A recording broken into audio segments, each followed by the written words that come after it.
My name is Skye. I'm from the US, and I'm very concerned about what today's elections are going to mean, not only for the country, but for the rest of the world as well.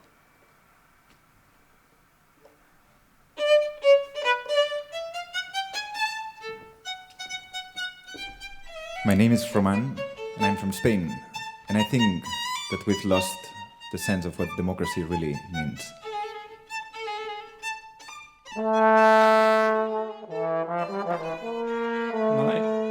My name is Haite. I'm from Holland.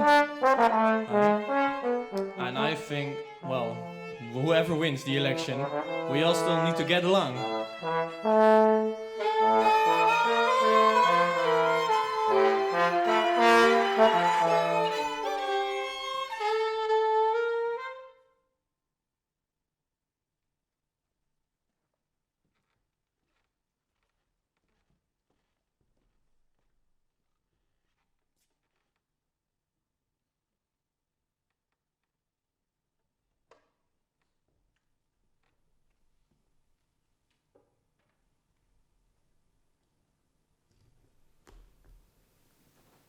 2.5 years ago, I moved away from the US and have spent the subsequent time living in Germany and the Netherlands.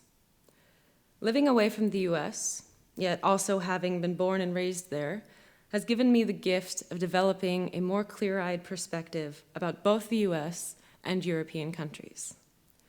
The international media covers my home country quite often, so probably when you hear the words, "I'm American," you automatically conjure up an image in your head of what certain characteristics of being American is.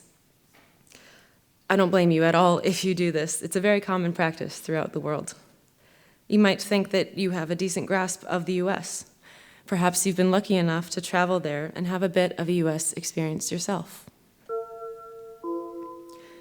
Throughout this current presidency, and not limited to that, I have gotten many questions from born and bred Europeans asking me why things are the way they are in the US. I have gotten numerous suggestions for how to fix certain things. I have gotten versions of my country's history told to me with varying accuracy. And most of all, I have gotten the question, why? In these conversations, I have found that I'm not often able to have a truly productive dialogue with others because it's far too easy to miss a fundamental element of understanding the US and its current events: context. You see, I have found that many, though by no means all, Europeans accidentally or subconsciously draw their conclusions and judgments about the US based solely on a European context.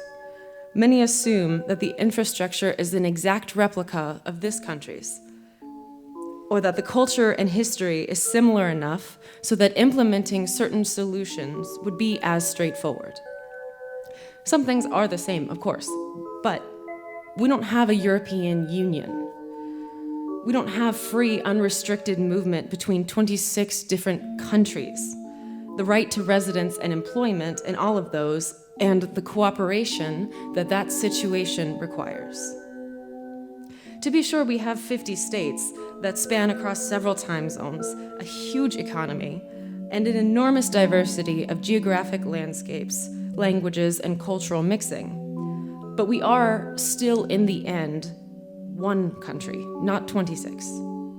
And we are one country with a little over twice as much geographic area as the total EU, but with a population of 331 million, spread throughout all of that land, which is just under the EU total of 445 million. For some perspective, the Netherlands has a little over 17 million. The US population is 19.5 times that. Given this context, one of the most important factors to remember when trying to understand the US is that this continent experienced the Second World War very differently than the US did. Let me explain what I mean. The war was, and still is in many ways, quite immediate here. It's impossible for it not to be. Not even a century ago, this country had to rebuild itself after a war fought on its own land. European culture at large experienced traumas, horrible traumas, and had to quite literally pick up its own rubble, carry on, and rebuild itself alongside those traumas. They were so immediate, large, and for lack of a better word, accessible here, that one simply had to confront it. Without doing so, society fundamentally couldn't continue. And I mean that as much in culture as much as I do in infrastructure. I don't mean that to trivialize or detract from anyone's suffering. I just mean this as a fact of history. The war also became a shaping event for the US, but not in the same way. We barely had the war fought on our own soil, and as such, 99% of Americans never had to physically pick up the rubble. We did not have to eat tulip flower or rebuild. We just built. In being one of the key reasons the Allies won, while also emerging relatively unscathed, partially thanks to the geographic distance, the US reaffirmed the worth of democracy and the notion of freedom with whatever it takes, because freedom could clearly prevail. However, this is not to say that the US didn't experience its fair share of traumas, for it did. The key difference is that ours was largely invisible by comparison. When American soldiers came home after the war and the others of the 20th century, we did not have the infrastructure in place to give them the assistance they needed. Because of the vast geographic area, people could choose to distance themselves away from the country's issues and focus on their own realities, on attaining freedom, on making their suffering count for something. In the most recent election, the culture that grew out of these distances finally recognized someone in a leader who looked and sounded like themselves. A fundamentally lonely individual whose life experiences had taught them to view life as a tough competition. The US also has a lot of immigrants who share heinous traumas, some of whom who share those of this continent. But sharing the experience of a historical trauma with a culture who has not largely lived it has a very different effect on a society than experiencing it personally. Invisible trauma makes you lash out. It makes you panicked. It makes you react rather than respond. So does fear. A manufactured, distant fear evokes the same response as a natural one. Since the US has never been changed so much by authoritarianism specifically, for many Americans, the threat of authoritarianism is a looming cloud. A cloud, for better or for worse, is vague and sometimes volatile. One can fill in their own fears or symptoms of authoritarianism towards a vague target without recognizing the true signs of developing authoritarianism. Living in apprehension against a vague target makes the appeal of authoritarianism subtly but consistently higher. It also makes the appeal of those who proclaim to fight against it higher. And lastly, it makes the appeal of no matter what it takes, no matter the other imperfections, highest.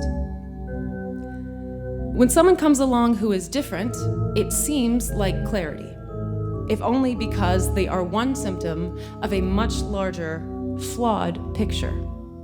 And that picture is one of not listening well enough to the diverse experiences of 331 million residents. Listening well requires a continuous commitment to cooperation, which is agreed to in an unspoken social contract to ensure society runs successfully. It is not weak to cooperate, it is survival and the maintenance of liberty. Cooperation is not agreement or endorsement. It does not mean compromising on what you believe. It simply means listening to what is being said rather than what we want to be said. And for the past 10 years or so, especially, in a country whose PR machine continually spits out the image of freedom, the impetus of cooperation has been notoriously absent.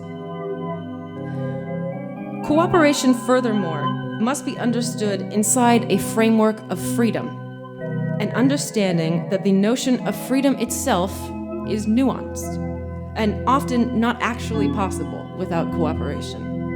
With regard to the US elections, it also means recognizing that motivation against cooperation is often framed by an individual's definition of freedom.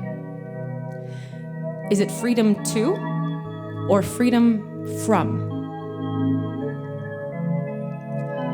And thus the cooperation and trust between others that is necessary to actually and continually avoid that authoritarianism is not ingrained there as it is here.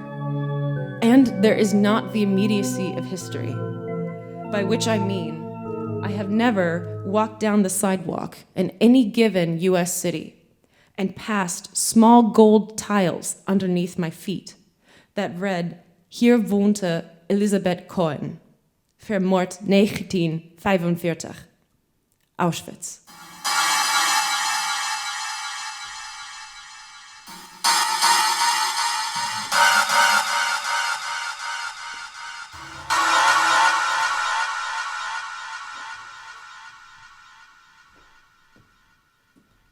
Democracy.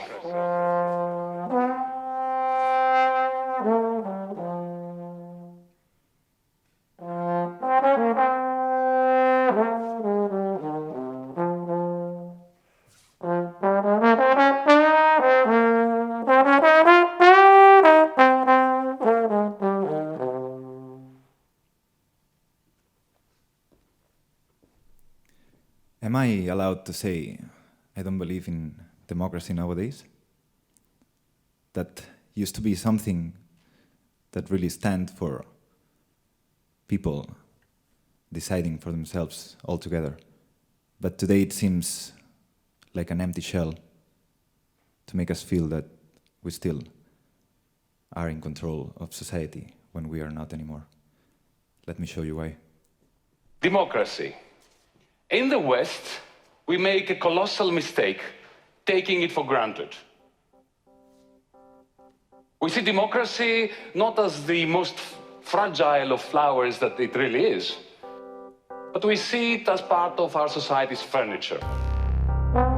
We tend to think of it as an intransient given. Indeed, democracy is receding in our neck of the woods here in Europe.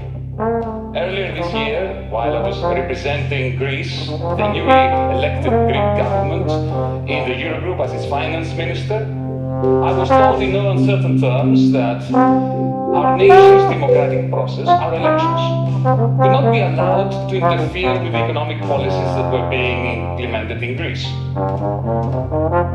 At that moment, I felt that there could be no greater vindication of Lee Kuan Yew, of the Chinese Communist Party, indeed of some recalcitrant friends of mine who kept telling me that democracy would be banned if it ever threatened to change anything.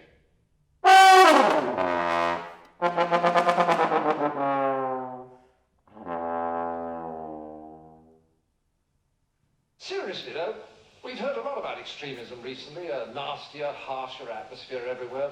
What we never hear about extremism is its advantages. Well, the biggest advantage of extremism is that it makes you feel good, because it provides you with enemies. Let me explain. The great thing about having enemies is that you can pretend that all the badness in the whole world is in your enemies, and all the goodness in the whole world is in you. Nobody can do it like me. Nobody. Nobody can do it like me. Honestly. Nobody's stronger than me. Nobody has better toys than I do. There's nobody bigger or better at the military than I am. Nobody loves the Bible more than I do. Nobody builds walls better than me. Nobody's better to people with disabilities than me. Nobody's fighting for the veterans like I'm fighting for the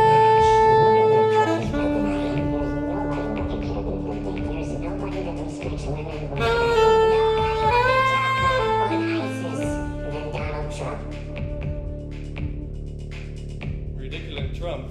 Makes you feel good. Nobody can do it like me.